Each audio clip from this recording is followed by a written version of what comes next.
गुरु ब्रह्मा गुरु विष्णु गुरुर्देवो महेश्वरा गुरु साक्षात परम ब्रह्म तस्मै श्री गुरुवे नमः। हम लोग श्री गुरुदेव द्वारा रचित ज्ञान का विषय परम ब्रह्म तत्व नामक ग्रंथ का अध्ययन कर रहे हैं। नारायण सांख्य शास्त्र और वेदांत में यही भेद है कि वेदांत शुद्ध तत्व को स्वीकारता है। सांख्य के अनुसार 3 गुण सत्व रज और तम सदा साथ रहेंगे। अतः प्रश्न उठता है कि नित्य सत्व की प्राप्ति कैसे हो यदि ये 3 गुण रहेंगे, क्योंकि परमात्मा तो ये तीनों गुणों से अन्य है। तीनों गुण तो परमात्मा में नहीं रहते। तो अब ये नित्य सत्व की प्राप्ति कैसे हो? तो निर्द्वंद बनकर,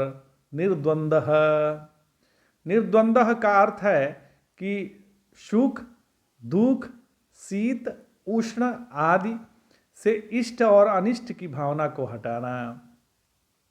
मतलब सुख हो या दुख हो, शीत हो या उष्ण हो, इससे अपने को कोई लेना देना नहीं है। यदि इससे हम प्रभावित नहीं हो रहे हैं तब हम निर्द्वंद हैं। संसार में जो कुछ मिलता है वो द्वंद है। सुख मिलेगा तो दुख भी मिलेगा। यथा अंधकार तो वहां प्रकाश, एक और अंधकार है तो एक और प्रकाश है। तो प्रकाश के आते ही अंधेरा कहाँ चला गया? कहीं गया तो है नहीं, अपने प्रबल प्रतिद्वंदी के कारण दब गया है। चूंकि प्रकाश जो है अंधकार का विरोधी है। जहां प्रकाश आया अंधकार अपने ही भाग जाता है, उसको हटाने की जरूरत नहीं पड़ती। तो वो कहीं गया नहीं है, वो अपने प्रबल जो प्रतिद्वंदी है उसके कारण दब गया है। जहां प्रकाश कम हुआ कि फिर उसका स्फुरण हो गया। जहां प्रकाश कम हुआ वहां स्फुरण उसका निश्चित है। तो सर्दी में हीटर लगाने से प्रबल प्रतिद्वंदी के कारण सर्दी दब गई। सर्दी है और हीटर हम लगा लिए, तो हीटर से उस एक कमरे में लगा लिए तो वो गर्मी उसमें हो गई, क्योंकि उसका प्रतिद्वंदी वह है। तो बिजली बंद हुई तो फिर वही हाल हो जाएगी। यदि हम हीटर लगा के यहाँ बैठे हुए हैं, ठंडा पड़ रहा है, अभी बिजली चली जाएगी तो फिर वही गति हो जाएगी। हीटर है तो ठंडा नहीं लगेगा, और जैसे ही लाइट कटा हीटर बंद हुआ फिर ठंडी लगने लगेगी। तो वही दुख, सुख और दुख, तो ये तो जीवन के द्वंद्व हैं। दुख रूपी प्रबल प्रतिद्वंदी के कारण सुख रूपता दब जाती है, और प्रतिद्वंदी के हटते ही फिर प्रकट हो जाती है। तो सुख भी एक तरह से दुख ही है। अब तक की साधना में प्रवृत्ति को निवृत्ति ने दबाया। प्रवृत्ति कहीं गई नहीं है, प्रवृत्ति तो है ही है। यदि साधना कमजोर हुई तो वो पूर्व अवस्था में फिर आ जाएगी, फिर वो प्रवृत्ति प्रकट हो जाएगी। इसलिए जब तक प्रवृत्ति निवृत्ति दोनों का कारण अविद्या समूल नष्ट नहीं होगी तब तक निद्वंद नहीं हो पाएंगे। निर्द्वंद जो भगवान ने कहा है, ये तभी घटना घटेगी जब हम इसके कारण जो अविद्या है वो जब तक नष्ट नहीं होगी तब तक जो है ये द्वंद मिटेंगे नहीं, और हम निर्द्वंद नहीं हो पाएंगे।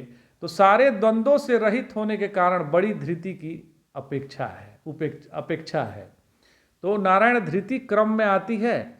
सर्दी के बाद गर्मी आएगी तो कोई आश्चर्य नहीं। जन्म के बाद मृत्यु का क्रम है, तो आश्चर्य क्या है? लोग समझते हैं कि वे पैदा तो हुए हैं पर मरेंगे नहीं। ऐसा हो सकता है क्या? जिसका जन्म हुआ है उसकी मृत्यु निश्चित है। महाभारत में एक प्रसंग आता है, अहन्य हनि भूतानि गच्छन्ति यम मंदिरे शेषाः स्थिरित्वा चीछन्ति किमाश्चर्यमतः परम। किसी भी दिन दिल्ली के निगम बोध घाट का शमशान खाली नहीं रहता महाराज, किसी दिन नहीं रहता। फिर भी बचे हुए लोग चाहते हैं कि हम न मरें। मरकंटिका घाट पे बनारस में चले जाइए या हरिश्चंद्र घाट पे चले जाइए, आप जब भी जाएंगे वहां पे कोई ना कोई शव जल ही रहा है। फिर भी हम चाहते हैं कि न मरे। हमारे धैर्य का हिलना ही इसका कारण है। जगत को द्वंद्व समझें, धैर्य के साधन में ही मन का नियंत्रण है। बार बार सुख दुख तो आएंगे ही।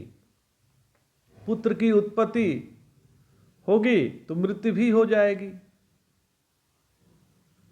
मतलब जो जिसका जन्म होगा तो मृत्यु तो निश्चित है। और ये हमारा जो मन है वो प्रतिक्षण द्वंद्व को ही उत्पन्न करने वाला है। मन भी कम नहीं है, यदि द्वंद्व ना हो तो मन ही नहीं रहेगा। मन का जो है द्वंद्व एक अलग ही है। मनी राम जो है प्रत्येक क्षण द्वंद्व को उत्पन्न करते रहते हैं। जिस क्षण एक जगह संकल्प से लगाया कि उसी क्षण विकल्प उत्पन्न करेगा। तो संकल्प विकल्पात्मको ही मनः, यही मन है। संकल्प और विकल्प का आते जाते रहना यह मन का स्वभाव है। तो संकल्प विकल्प छूटे तो वह मन नहीं रहा, मन ही नहीं रहेगा। एक ही निश्चय तो बुद्धि का लक्षण है। जो एक निश्चय है वो बुद्धि का लक्षण है, वो मन का लक्षण नहीं है। यदि मन को कहीं लगाने का प्रश्न उठेगा तो फौरन सोचोगे कि उसे भटकने दो। इसे रोकने में बड़े धैर्य की आवश्यकता है। जो इसे रोकेगा वही निर्द्वंद होगा। यह धैर्य केवल विचार से प्राप्त हो सकता है महाराज। साधक को मन चाहे जितने रंग दिखाए पर वह अधैर्य न दिखाए, धैर्य धारण करे। आत्मवान बनने के लिए धृति की अत्यंत आवश्यकता है। इसी के लिए अंतिम संस्कार संन्यास है। नारायण श्रुति परम ब्रह्म परमात्म तत्व का स्वरूप अंतः प्रज्ञा और बहि प्रज्ञा से रहित बता रही है। इंद्रियों का विषय प्रवेश बहि प्रज्ञा है और मन का विलास अंतः प्रज्ञा है। अंतः प्रज्ञा और बहि प्रज्ञा से रहित होने के साथ पर विचार करते हुए अंतिम संस्कार संन्यास पर समस्त संस्कारों की परिसमाप्ति बतलाई गई है। क्योंकि समस्त संस्कारों की परिसमाप्ति निवृत्ति में है। अन्य संस्कारों का तात्पर्य अशास्त्रीय प्रवृत्ति से हटाकर शास्त्रीय प्रवृत्ति करना है, और शास्त्रीय प्रवृत्ति से भी सर्वथा निवृत्ति में ही संस्कार का अंतिम तात्पर्य है। सर्वथा निवृत्ति का प्रयोजन ब्रह्म संस्था में है। नारायण संन्यास में विषयों की प्रवृत्ति का पूर्ण निरोध होता है। जैसे जैसे साधक की प्रवृत्ति ऊर्ध्वतर होती चलती है, वैसे वैसे संन्यास के 4 या 6 भेद हो जाते हैं। जिस दिन वैराग्य उत्पन्न हो उसी दिन प्रविर्ज्या का अधिकार माना गया है, उससे पूर्व नहीं। जब तक वैराग्य न हो आप प्रविर्ज्या का अधिकारी नहीं आप होंगे। यद अहरेव विरजेत तत अहरेव प्रवजेत। वैराग्य वह वैराग्य नहीं जो क्षण में उत्पन्न होता है और क्षण में नष्ट होता है। जैसे शमशान वैराग्य। शमशान वैराग्य क्या है? शमशान पे किसी को जलाने गए, कोई मर गया तो किसी की मृत्यु हुई तो शमशान घाट पे जाना पड़ेगा। वहाँ शव जल रहा है तो वहाँ थोड़ी देर के लिए वैराग्य आता है कि जीवन में क्या रखा है। फिर वहाँ से हटे, फिर संसार छाप लिया। तो ऐसा वैराग्य नहीं होना चाहिए। वैराग्यम न तु राग भावम। एक बार वैराग्य फिर राग न आवे, किंतु भावावृत्ति विशेषम कहकर आचार्य भगवान श्री अनुभूति स्वरूप जी कह बताते हैं कि राग का अभाव वैराग्य नहीं है, परंतु वह एक भाववृत्ति विशेष है जो राग को नष्ट करने की सामर्थ्य रखती है। रोग के उत्पन्न होते ही उसको नष्ट करने की सामर्थ्य है तो वैराग्य है। नारायण वैराग्य विचार से उत्पन्न होता है। वेद ने कहा है कि ब्राह्मण को वैराग्य उत्पन्न करना चाहिए। ब्राह्मणो निर्वेदमायात। तो यह वैराग्य उत्पन्न किया कैसे जाए? तो ध्यान दीजिएगा, संसार के जितने पदार्थ हैं उनकी परीक्षा करके ही वैराग्य उत्पन्न किया जा सकता है। तो परीक्षा का अर्थ क्या होता है? तो परीक्षा का अर्थ होता है विचार। परीक्षा लोकान कर्मचितान ब्रह्मणो निवेदमायात नास्ति अकृतः कृतेन, नास्ति अकृतेन कृतेन कहकर श्रुति माता ने व्याप्ति समझाई है। जिसको हम एक दिन प्राप्त किया वह अवश्य नष्ट होगी। कोई वस्तु यदि आपको 2-3 दिन के लिए उधार दी गई है, तो आपको 2 दिन के लिए उधार दी गई है तो उसको आप अपना समझ लीजिए, तो रोना पड़ेगा। उधार लिए हैं तो भाई देना पड़ेगा। जैसे हम कहीं पैसा लोन ले लेते हैं, तो लोन लिए हैं तो लोन लेके पैसा को अपना समझने लगे, वो तो लोन आपका तो है नहीं, उसको चुकाना पड़ेगा। तो भगवान इसे जो चीज उपयोग करने के लिए देते हैं, जिसे भी जो चीज देते हैं, उन सब का अधिकारी वह बन जाता है। जैसे भगवान ने ये देह दिया तो हम अपने को देह मानने लगे, अपना मानने लगे, ये मेरा है, ये मैं हूं। तो जीव की यही हालत है। भगवान इसे जो चीज उपयोग करने के लिए देते हैं उन सब का अधिकारी बन जाता है। जब भगवान उन चीजों को वापस मांगने लगते हैं तो रोने लगता है। श्रुति कह रही है कि जो वस्तु कर्म चिंतन है, कर्म से सज्जित है, उनकी बार बार परीक्षा करिए। जब उस प्रकार वैराग्य उत्पन्न हो गया तभी सन्यास का अधिकार मिलता है। जिस प्रकार वमन किए हुए पदार्थ के प्रति घृणा उत्पन्न होती है, वमन किया हुआ पदार्थ कोई खाना तो चाहता नहीं है, उससे तो हम दूर भागते हैं। तो उसी प्रकार जैसे वमन किया हुआ पदार्थ से हमें घृणा हो जाती है, वैसे ही घृणा जब संसार के प्रति उत्पन्न हुई तभी वैराग्य है, तब सन्यास ले सकता है। अन्यथा पतितो भवेत, अन्यथा यदि सन्यास लेगा तो वो पतित हो जाएगा। नारायण, सन्यास मतलब विशेष लिंग धारण से भी होता है और अलिंग से भी होता है, जिसमें सन्यास के चिन्ह धारण नहीं होते भी होता है।